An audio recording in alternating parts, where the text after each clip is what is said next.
저희가 준비한 2위입니다. 삼청동일까요? 용산일까요? 관저는 어디로? 윤석열 당선인의 주요 공약 가운데 하나가요. 청와대에 들어가지 않겠다는 거였습니다. 이 관저가 결정되기 전까지는 서초동 자택에서 출퇴근을 할 예정인데요. 어제 윤 당선인의 출근길 모습부터 만나보겠습니다.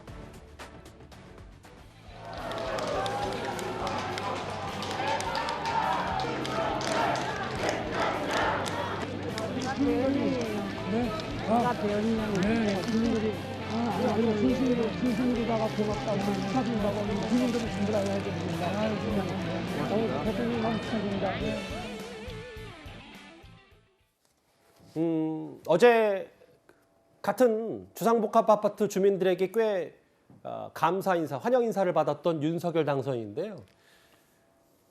방탄 차량 탑승하고 경호팀 경호를 받고 경호 등급이 확 달라졌고 실제로 여기 보면 해당 아파트에 특별 경호구역까지 설정된 대로 뭔가 그 서초구 자택 주변도 분위기가 많이 달라졌습니다. 네.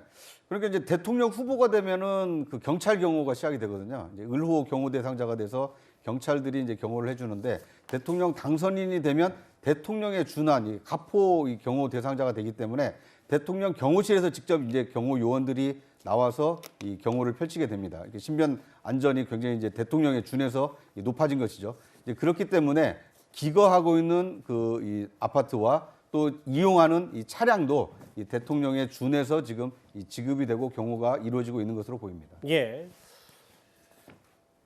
특별 경호구역이 설정됐고 실제로 경찰견, 윤석열 당선인이 먹는 것까지 미리 체크할 수 있는 이런 경호가 대통령급으로 이제 바뀌었습니다.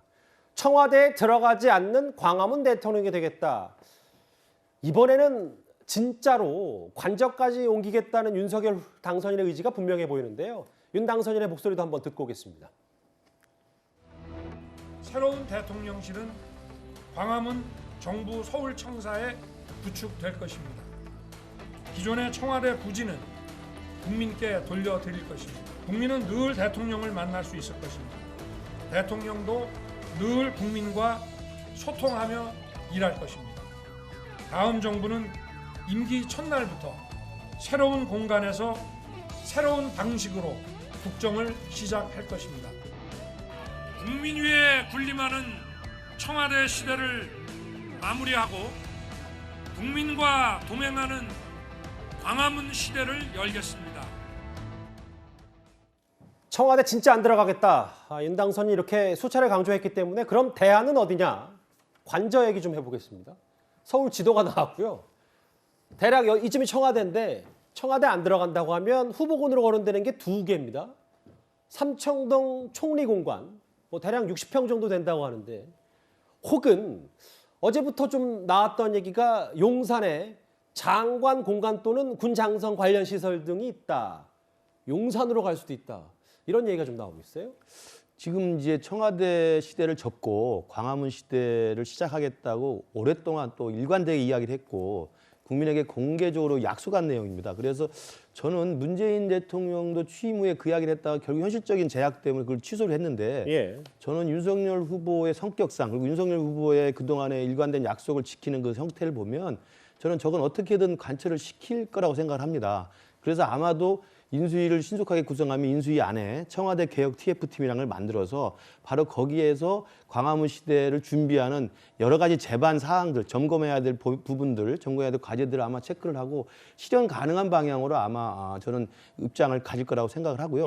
바로 그렇기 때문에 그러면 청와대 집무실이 광화문으로 나오면 당연히 관저도 같이 나와야 되거든요. 그럼 관저를 봤을 때는 관저든 청와대 집무실이든 결국 중요한 것은 대통령으로서의 경호와 테러 대비 등등의 이제 보안과 경호가 중요한데 그렇겠죠. 이것들이 현실적으로 가능한 것들을 생각을 해야 될 거라고 봅니다. 그렇기 때문에 이제 총리 공간이 거론이 되고 용산에 있는 외교부 장관 공간이나 기타 합참의장 등등에서 군 고위 장성들 공간이 있기 때문에 그런 부분들이 독립적이고 그다음에 보안에 용이하고 또 경호가 수월한 것인지 등등의 어떤 타산을 해서 아마도 청와대 시대를 접고 새로 광화문 시대로 오는 새로운 시대를 아마 우리 국민들이 5월 10일 이후에는 이제 보게 되지 않을까 생각합니다.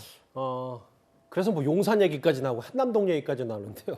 김지현 의원님. 근데 제가 좀 반대 입장에서 서보면 청와대가 뭐 물론 구중궁궐에 갇힌 것보다 광화문 대통령 시대가 낫다. 그 취지는 무슨 뜻인지는 알겠는데 이렇게 더 옮기면 이게 더 그 추진하는데 비용도 더 들고 뭐 무리한 거 아닌가라는 생각도 할 수 있는 건 아닌지. 분명히 그런 면이 없지 않습니다. 그래서 문재인 대통령도 뭐 광화문 시대위원회까지 만들어서 추진하다가 결국은 돈 많이 든다고 하고 거둬들였거든요. 예. 근데 이제 한 4가지 점을 생각해야 되는데요. 예. 첫째, 이제 대통령 집무실을 옮기는 문제인데 예. 대통령 집무실을 정부 광화문 청사로 옮긴다. 뭐 지금 9층으로 옮긴다 하는데요. 제가 광화문 청사 9층에서 근무를 했었거든요. 총리실 근무할 때요. 예. 그 국무총리 그 집무실과 그다음에 부속실 그리고 이제 보좌기관들이 9층과 10층에 근무를 하고 있는데 예.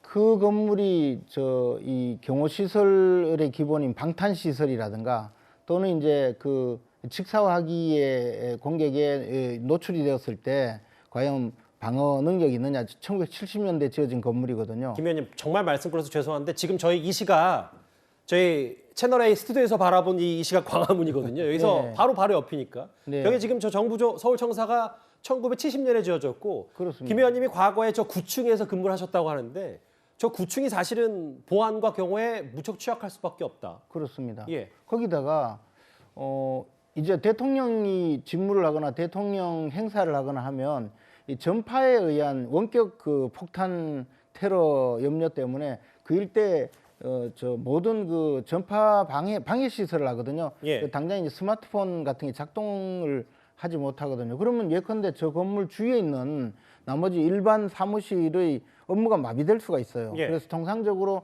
그렇기 때문에 대통령이 이제 조금 멀리 떨어진 청와대에 근무했는데 그런 일단 경호 수칙을 다 이제 바꿔야 됩니다. 그렇겠죠? 예, 첫째 그것을 바꿔야 되고 그다음에 정부 광화문 청사에 이제 보안 시설을 해야 되고요. 그리고 이제 지금 청와대 보좌진들이 근무하는 수석 비서관, 비서관들이 근무하는 위민 1, 2, 3, 4동의 규모가 광화문 청사에 다 들어오면 거기도 충분히 그 위치상으로 이제 보좌진들이 근무를 할 수는 있을 거예요. 그러나 이제 국가방어 시설인 그 NSI 예를 들어 지하 벙커 같은 거. 지하 벙커의 경우에 국가안전보장회의가 들어있는 지하 벙커는 시설 자체를 옮길 수가 없어서 그대로 두고 그리고 또 이제 영빈관 시설들이 있거든요. 예. 영빈관 시설들은 아마 대통령도 이용을 해야 될 겁니다. 외빈들 접대라든가 이런 것 행사 때문에요. 그러면 일부 이제 청와대 시설들을 개방을 하게 되는데 이 마지막으로 이제 관저 문제가 있습니다. 이 맞아요. 관저는 대통령이 그 생활을 하고 있어야 되는데 이것도 이 시설도 사실은 그 가장 중요한 그 경호상의 문제가 있거든요. 예. 근데 만약에 저게 이제 총리 공간으로 온다면 총리 공간은 제가 여러 번 출입을 해봤지만 옆집에서 이렇게 내려다 보이는 저 위치라서 그런 보안도 굉장히 중요합니다. 제가 이런 문제. 그래서 아마 용산에 있는 장군들 숙소를 생각하는 것 같은데요. 아, 잠시만요. 그러니까 거기는 이제 군부대 내에 어. 있으니까 조금 보안이 낮죠.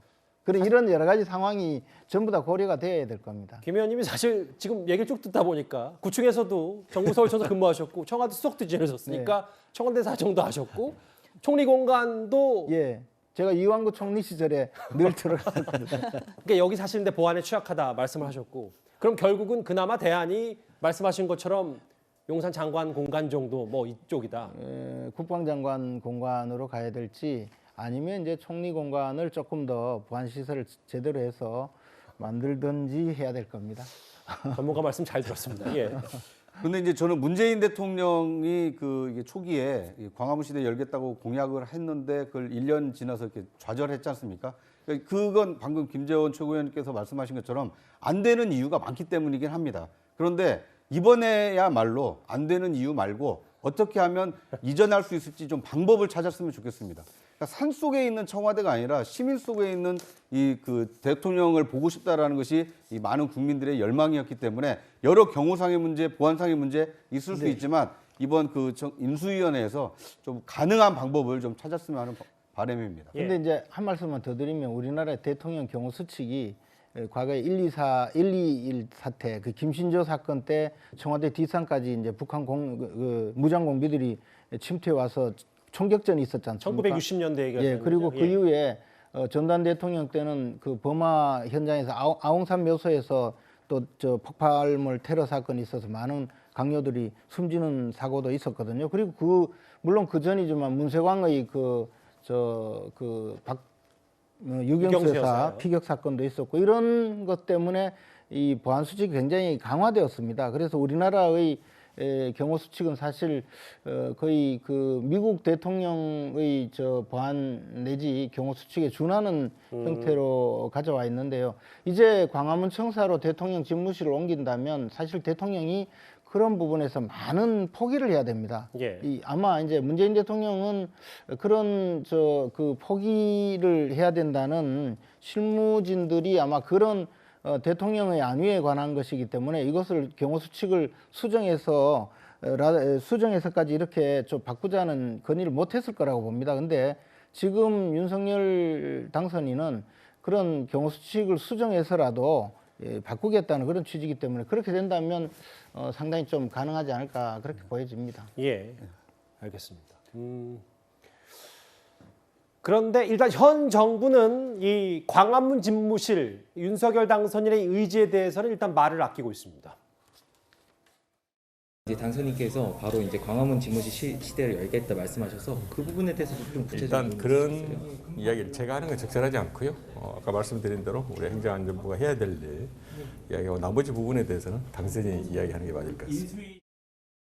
청와대 개혁 TF에서 광화문 대통령 준비도 같이 하는 건가요? 광화문 대통령 준비 광화문 집무실이나 이런 것들. 그렇습니다. 광화문 집무실 이전 관련해서 경호나 뭐 비용 문제나 이런 것들 그거는 이제 청와대 개혁 TF에서 모든 걸 총괄하겠습니다. 지금 제가 말씀드릴 게 없어요. 예, 장지원 실장도 아직은 뭐 구체적인 그림을 얘기하기는 좀 이르다. 어쨌든 문재인 정부에서도 주요 공약 가운데 하나였기 때문에 그래서 더 관심이 끄는 것 같아요. 네, 그렇습니다. 문재인 정부도 이제 정권 초기에 당연히 이제 이 부분에 대해서 의지도 있었고 취지도 당연히 좋았기 때문에요. 많은 검토를 거쳤지만 결국 뭐 경호 보안과 같은 현실적인 문제 때문에 철회가 되었습니다. 근데 그 현실적인 문제는 아직도 존재하기는 하죠. 근데 다만 그래도 윤 당선인의 지금 상황은 조금 더 나아진 것이 사실 문재인 정부에서 이미 그 광화문 대통령이 가능한지에 대한 또 진지한 검토가 한번 있었고 이게 처음 나온 화두가 아니라는 것이죠. 그리고 또 윤 당선인의 또 공약 중에 하나가 청와대의 어떤 조직을 인원을 30% 감축하겠다 이런 또 공약이 있기 때문에 그 청와대 조직이 어느 정도 감축된 상태라면 또 어느 정도 옮기는 게 현실적으로 조금은 가능해지지 않을까라는 한 기대가 좀 개인적으로 있습니다. 알겠습니다. 뭐 관절을 포함해서 이번에는 진짜로 광화문 시대가 열릴지 윤석열 후보의 말처럼 청와대 안 들어가겠다고 한 의지 한번 저희도 잘 지켜보겠습니다.